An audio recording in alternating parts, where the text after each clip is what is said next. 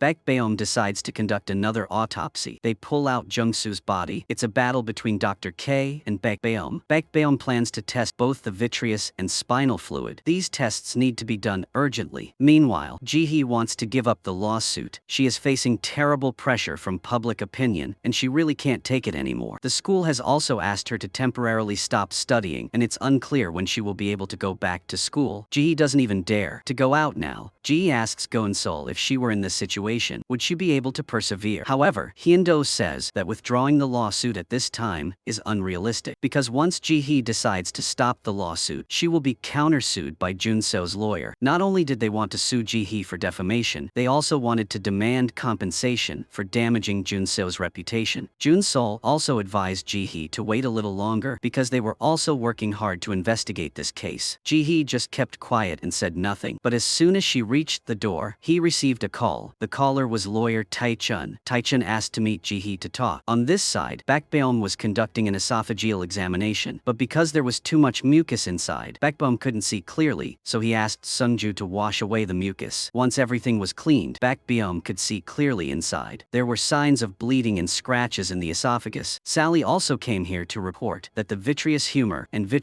were normal. However, Baek Baeum still refused to give up. Baek Baeum re-examined and found that the blood vessels, urine, and vitreous humor were all normal. Organs such as the heart, liver, lungs, and other parts also showed no signs of illness, and the brain was not damaged. Dr. K drove to a stop to rest for a bit. However, when Dr. K just entered the door, he was bumped by a man. Dr. K tried to be patient, but the other person bumped into Dr. K again. Dr. K immediately squeezed the other person's neck and pressed that person against the wall. Then Dr. K used all his strength to squeeze that person. At this moment, someone entered. Dr. K immediately pulled the other person into the bathroom. Then Dr. K continued to strangle the man and signaled that person not to speak. After releasing the other person, Dr. K left as if nothing had happened. On this side, Jihan prepared to interrogate the drug lord at that time because it seemed that there was a special relationship between him and Dr. K. When the drug lord saw the photo of Dr. K. He affirmed that he did not know this person. However, Jihan knew that the drug lord was the one who contacted Dr. K. Jihan questioned the relationship between the drug lord and Dr. K, but the drug lord insisted that he knew nothing. Sudong then said that the drug lord's hometown was Bangyo, and Dr. K's hometown was also Bangyo. The drug lord continued to say that he knew nothing and stood up to leave, but Sudong immediately pinned the drug lord down on the chair. Jihan listed his crimes to threaten him. The drug lord angrily said that he knew nothing. Only then did Jihan say that Jihan was looking for Dr. K because Dr. K had killed someone. Unexpectedly, the drug lord immediately reacted, affirming that Dr. K would never kill anyone. Thus, Jihan caught him off guard and confirmed the relationship between them. Many years ago, when Dr. K was still a good boy, Zhang Chul, he pushed open the door and ran out of his house. This was the only way for him to escape from his cruel mother. The young man told Zhang Chul to hide behind his house. The mother also chased him outside. She rushed to the front of the young man and asked where Zhang Chul had gone. The young man pointed to the distance. The mother hurriedly chased in that direction. Only then did the young man breathe a sigh of relief, while Zhang Chul walked out from behind the house with a still frightened expression. The reason the boy was beaten by his mother was because he did not get perfect scores in all subjects. Seeing the young man's injured arm, Zhang Chul carefully bandaged it. The young man was surprised by Zhang Chul's ability and praised the boy. He also said that the boy was indeed a very good little doctor. This was the first time Zhang Chul had received compliments from someone. The young man encouraged Zhang Chul to become a doctor to save people in the future. Back in reality, Dr. K was in tears as he recalled the memories of the past. It turned out that the kind young man from that day was the drug lord sitting across from Jihan. This was the whole secret between him and Zhang Chul. Of course, Jihan already knew the exact address of Zhang Chul's house. On this side, Dong-sik received a phone call from lawyer Tae-chun. Tae-chun wondered why Jung-soo's body was still at the Forensic Institute. Dong-sik then knew that Bak Beom's second autopsy had been going on for 4 hours. This made them feel an unprecedented threat. They had to prevent Bak Beom from finding any clues. Meanwhile, Bak Beom was tiredly preparing to conduct another examination of the bite site. When Bak Beom had just opened the wound that had been stitched up before, Dong-sik suddenly appeared and immediately ordered the autopsy to stop. Dong-sik used the document from his superior to threaten Bak Beom. However, Bak Beom was still stubborn and wanted to continue the autopsy. Director Park advised Bak Beom to stay calm. In the end, Bak Beom had no choice but to give up. Bak Beom followed the procedure and brought the body back to its most complete state. Bak Beom began to stitch up the wound. When Bak Beom cut the end of the thread, the surgery ended. Dong-sik left with a feeling of victory. After Bak Beom confirmed that they had left, he hurriedly asked Sung-ju to give him the stitch. Unexpectedly, Bak Beom had secretly hidden a piece of skin on the needle tip, which was their last hope to solve the case. Bak Beom carefully placed the piece of skin in the culture tray. At this time, Dong-sik is in Director Park's office. Dong-sik recalls the case of Zhang Chul killing his mother that happened 9 years ago. Director Park remembers that he was also involved in this case. Dong-sik mentions that at that time, the body of Zhang Chul's mother was dissected by Director Park, but the autopsy results were unclear about the cause of death. Just by looking at it, one can be sure that someone killed her. Dong-sik's intention was to threaten Director Park with the reason that he had performed the wrong test. So many years later, a serial killer appeared. On this side, after Bak Beom looked at the test results of the skin, he and Sung-ju still could not find anything. Bak Beom immediately said that if they could not find any clues on the victim, then they would go investigate that snake. After saying that, Bak Beom immediately took Sung-ju on the road. This was the third report that Jihan sent to Dong-sik. Dong-sik opened the document with a puzzled look. It clearly stated that Jihan wanted to apply for a business trip to Bangyo. Dong-sik asked Jihan why he was going to Bangyo. Jihan replied that he wanted to find the whereabouts of the suspect in Jung-soo's case. Of course, Dong-sik would not agree. Dong-sik even tore up the report directly, because if Jihan found Zhang Chul, Dong-sik would also be exposed. Jihan was about to leave when Dong-sik called back. Dong-sik asked Jihan to stop what he was doing immediately. Dong-sik said that if Jihan left now, Dong-sik would consider it as Jihan leaving his position on his own. Jihan might be punished. Jihan asked again that eliminating him was what Dong-sik wanted, right? A look of shame appeared on Dong-sik's face. But no matter what, Dong-sik still maintained his point of view. Faced with this obstruction, Jihan pushed Dong-sik away. Dong-sik fell to the ground. Jihan's eyes were filled with determination. Then he turned around and left. Dong-sik stood up and dusted his clothes. Then he calmly walked to the desk to take out the hidden camera. This was the decisive evidence for him to eliminate Jihan. Jihan decided to act alone. He didn't want to affect the